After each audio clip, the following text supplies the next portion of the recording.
देख रहे हैं, मैं इमरान खान हूँ। नाज़रीन, ये बहुत बड़ी खबरें हैं और पाकिस्तान में बड़ी डेवलपमेंट्स हो रही हैं।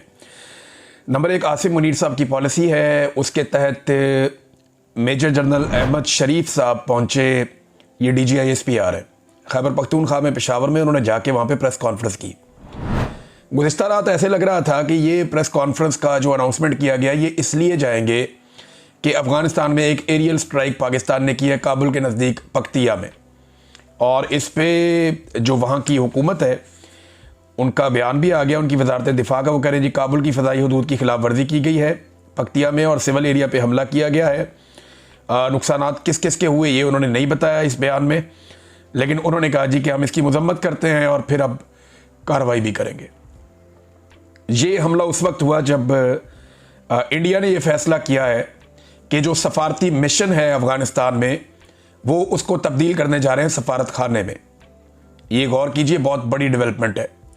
इंडिया अब पाकिस्तान के साथ पहले तो वो बराह रास्त खुद भी लड़ा और उसको हजीमत उठानी पड़ी, लेकिन अब इंडिया ने एक नई हिकमत अमली बनाई है कि वो अफ़गानिस्तान की तरफ से पाकिस्तान पर दबाव डालेगा, अफ़गानिस्तान और पाकिस्तान के हालात को ख़राब करवाएगा।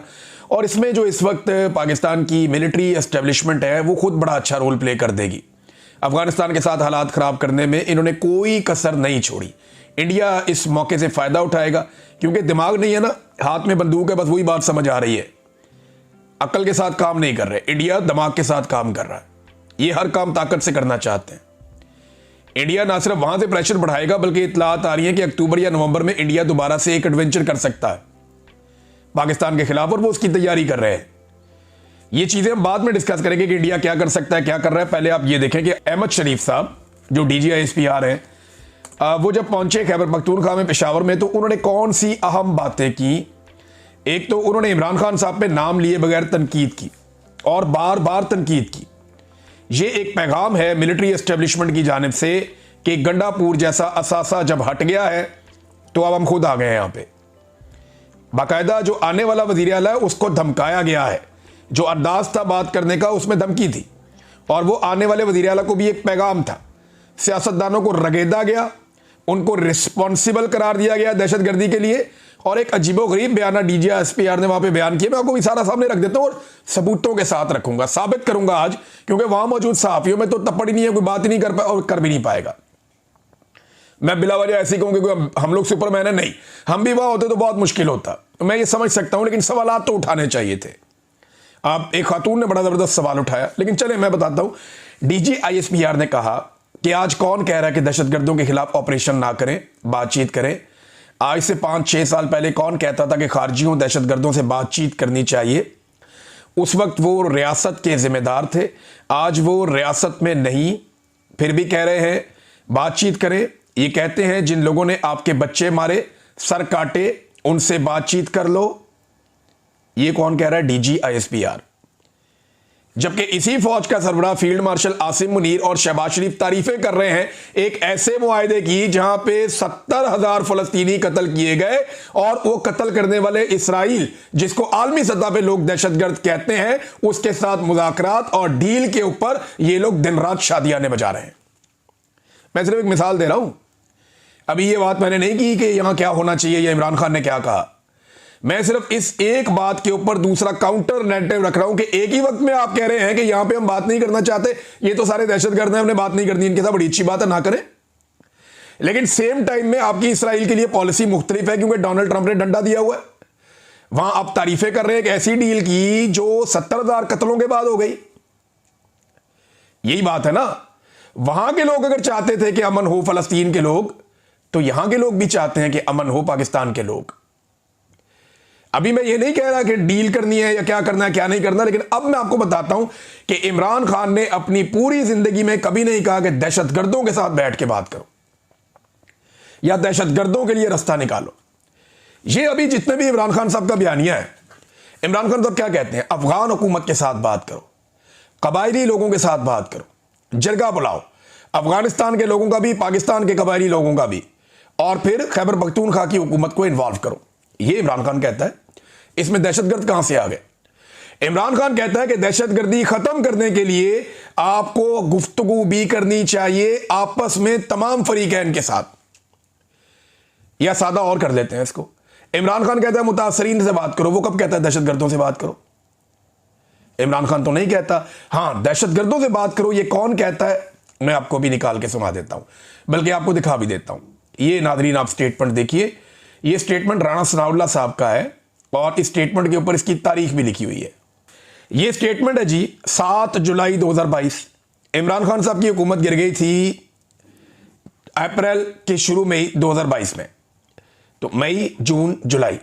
इमरान खान की हुकूमत गिरने के 3 महीने के बाद उस वक्त का वजीर दाखिला राणा सनाउल्लाह, जो जनरल बाजवा का बेहतरीन, जनरल नदीम अंजुम का बेहतरीन साथी था, वो क्या कह रहा है? The parliamentary committee on national security unanimously agreed to continue talks with Tehreek Taliban Pakistan. All the politicians attending the meeting agreed on having a dialogue with the banned outfit. All the proceedings will be supervised by the parliament. ये राणा सनाउल्लाह कह रहा है। कब कह रहा है? इमरान खान की हुकूमत गिरने के 3 महीने बाद। वो कह रहे हैं हम टीटीपी से बातचीत कर रहे हैं, हमारा इत्तेफाक हो गया, हम टीटीपी से बात करेंगे। दहशतगर्दों से बात करने की policy general Bajwa, general Nadeem Anjum और ये राणा सनाउल्लाह और इसकी हुकूमत की थी। वो अपने मुंह से कह रहा है कि हमने दहशतगर्दों से बात की है, हमने ये फैसला किया। फैसला हो रहा है जुलाई में, इमरान खान की हुकूमत जा रही है अप्रैल में, डाल देते हैं इमरान खान पे कि वो लेकर आया दहशतगर्दों को। इमरान खान ने कल सवाल किया कि बताओ मैं कब लाया हूं दहशतगर्दों को, कौन से दहशतगर्द मैं लेकर आया हूं, बताओ ना, उनके नाम लो, बताओ कब लाया हूं, कौन से लाया हूं, किस तरह लाया हूं, बताओ। ये दहशतगर्द जब लाए जा रहे थे और इनके लिए बॉर्डर नरम किया जा रहा था तो मुराद सईद चिल्ला रहा था, खैबर पख्तूनख्वा के तमाम एमएनएस एमपीएस चिल्ला रहे थे कि ये मत करो। जब ये दहशतगर्द साउथ में आ रहे थे तो अली अमीन गंडापुर और उसके भाई चिल्ला रहे थे। गंडापुर ने यहां तक कहा कि हमारी पुलिस दहशतगर्दों को गिरफ्तार करती है, हमारी मिलिट्री एजेंसियां वो आती हैं और आकर छुड़वा लेती हैं कि ये हमारे असासी हैं, इनको छोड़ दो। अब आप बताइए, इसका जवाब दीजिए कि जब पुलिस ने बारहा ये कहा कि हम दहशतगर्दों को पकड़ते हैं, फौज आके छुड़वा के ले जाती है, अब हम क्या करें? बार बार कहा। तो इन दहशतगर्दों को कौन लेकर आए? ये इल्जाम आप इमरान खान पे डाल के बरी जिम्मा नहीं हो सकते। और इमरान खान ने कभी नहीं कहा कि दहशतगर्दों से बातचीत करो, उसने मुतासरीन से बातचीत करने का कहा। और आज मुतासरीन कौन है? कबायली इलाके के रहने वाले लोग, चाहे वो अफगानिस्तान में चाहे वो पाकिस्तान में, हमारे गयूर कबायली। दूसरे मुतासरीन कौन है? अफगानिस्तान की हुकूमत और खैबर पख्तूनख्वा की हुकूमत। इन चारों से आप बात करें। इमरान खान ने कब कहा कि आप जाके किसी दहशतगर्द से बात करें या टीटीपी के लीडर को सामने बिठा के उससे बात करें? ये तो उसने कभी नहीं कहा। तो एक जगह आपकी कोई पॉलिसी है, दूसरी जगह आपकी कोई पॉलिसी है। एक और स्टेटमेंट देखें डीजीआईएसपीआर का। इन्होंने कहा कि खैबर पख्तूनख्वा में जानबूझकर दहशतगर्दों और सहूलतकारों को जगह दी गई, खुमियाजा अवाम भुगत रहे हैं। किसने दी ये जगह? देखिए, इमरान खान पे आप ये इल्जाम लगाते हैं ना कि वो दहशतगर्दों को लेकर आए, तो ये पर्चा देना उसके ऊपर, फिर इसके अंदर उसको जेल के अंदर डाले ना। फिर आप ये कड़ियां चड़ियां क्या बेचती हैं? कभी घड़ी डाल देते हैं, कभी कहीं मुंह काला करवाते हैं, कभी कहीं मुंह काला करवाते हैं। और भाई इससे बड़ा तो जुर्म कोई नहीं हो सकता, इस पे डालो पर्चा, ये मुकदमा चलाओ। ये मुकदमा ये इसलिए रियासत नहीं चला सकती कि ये जानते हैं कि दहशतगर्दों को कौन लाया, और ताने बाने सीधे जनरल नदीम अंजुम और जनरल बाजवा पे जाएंगे। और जब नदीम अंजुम को और जनरल बाजवा को उल्टा लटकाया जाएगा तो सारी कहानी खुल जाएगी। वो सारी कहानी बता देंगे किसने क्या किया और किसने मेरे से क्या काम करवाया और कौन किस जगह पे कितना इन्वॉल्व था और ये लड़ाई किस लिए बढ़ाई जा रही है। मादनियात का क्या किरदार है, अमेरिका को कैसे राजी करना है, एक नई लड़ाई जो है डॉलरों वाली, उसके अंदर कैसे मुल्क को झोंकना है। ये वहां के मकामी लोग भी कहते हैं और बार बार कहते हैं। तो दहशतगर्दों को कौन लाया ना। अब ये नई आने वाली हुकूमत को भी दबाया डीजीआईएसपीआर ने, उनको भी धमकाया। ये जरा आप स्टेटमेंट देखें। पख्तूनख्वा में जो दहशतगर्दी है इसके पीछे सियासी और मुजरिमाना गठजोड़ है, ये भी उन्होंने कहा। सियासी और मुजरिमाना गठजोड़ है, यानी पाकिस्तान तहरीक इंसाफ, वहां पे लोग उन्हें वोट डाल रहे हैं। खैबर पख्तूनख्वा के लोग दहशतगर्दी से मुतासर हैं, दहशतगर्दी से तंग हैं। उन्होंने परवेज खटक को दौर में वोट डाला पीटीआई को, 2018 में उससे ज्यादा वोट डाला पीटीआई को, 2024 में उससे ज्यादा वोट डाला पीटीआई को। अगर फौज की पॉलिसी ठीक होती तो इतना वोट तो ना पड़ता पीटीआई को, फौज को पड़ जाता या फौज की जमातों को पड़ जाता। भाई ये वाइट सूबा है ना जहां पे वोट लोगों ने गिनवा भी दिया बैठ के कि नहीं हमने अपनी हुकूमत लेनी है। बाकी जगह पे तो इन्होंने 2 नंबरी कर दी, फॉर्म 47 जालसाजी कर दी। लेकिन खैबर पख्तूनख्वा में इतना सख्त रिएक्शन था कि यहां पे 2 नंबरी भी नहीं कर सके। फॉर्म 47 जारी किए, लेकिन इतनी बड़ी तादाद में लोगों ने यहां पे सब कुछ होने नहीं दिया। अब खुद बता रहे हैं DGISPR के 14,500 से ज्यादा ऑपरेशन किए गए। सवाल यह है कि 14,500 ऑपरेशन करके आप अमन कायम नहीं कर सके तो वो फॉर्मूले पे आ जाए ना। आप जो मुतासरीन हैं उनसे बात करें, उनके साथ बैठें। अगर आपकी पॉलिसी काम कर रही होती तो आज बलूचिस्तान में अमन ना होता। वहां पे तो आपकी अपनी हुकूमत है, आपके अपने कठपुतली पिछले कई दहाइयों से बैठे हुए हैं। बलूचिस्तान का तो बेड़ा गर्क कर दिया, वहां अमन ही नहीं है। अगर फौज के कंट्रोल में बलूचिस्तान की तरह खैबर पख्तूनख्वा दे दिया तो खैबर पख्तूनख्वा की भी वही हालत हो जाएगी जो आज बलूचिस्तान की है, क्योंकि वहां पे फौज की पॉलिसी चलती है। बेड़ा गर्क हो गया वहां पे, कोई वहां पे सरकार हुकूमत आई नहीं, कोई सरकार आई नहीं वहां पे, वहां पूरा कंट्रोल है। कोई वहां बंदा जा ही नहीं सकता, आप रात को ट्रेवल नहीं कर सकते, इंटरनेट वहां पे बंद है, मोबाइल वहां पे बंद है। वहां सिर्फ एक ही काम हो रहा है, मादनियत निकालो पचाओ बस। अमेरिका को कंसाइनमेंट दिया बहुत बड़ा, और भी दे देंगे ट्रंप को राजी करने के लिए। तो बात यह है कि बलूचिस्तान की जो हालत हो गई है, वहां तो मिलिट्री एस्टेब्लिशमेंट का पूरा कंट्रोल है, सियासी वजूद ही नहीं है। तो क्या यही हालत करनी है खैबर पख्तूनख्वा की भी, कि यहां से सिर्फ मादनियात नहीं निकलेंगी और लोग सिसकते रहेंगे, लोग अजीबोगरीब जिंदगी गुजारते रहेंगे। बलूचिस्तान के हालात आप देख लें, नोगो एरिया बन गया है, कच्चे के हालात आप देख लें।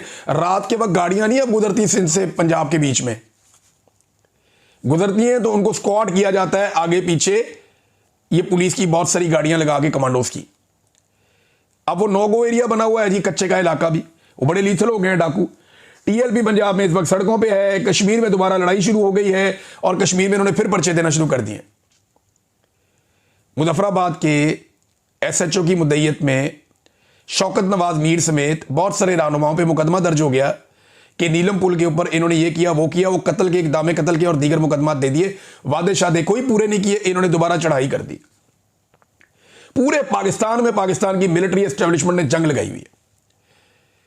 पंजाब के अंदर इन्होंने तय किया तरीके लबैक से, ये पुरअमन तरीके से आगे अपना आप एहतजाज कर लीजिएगा।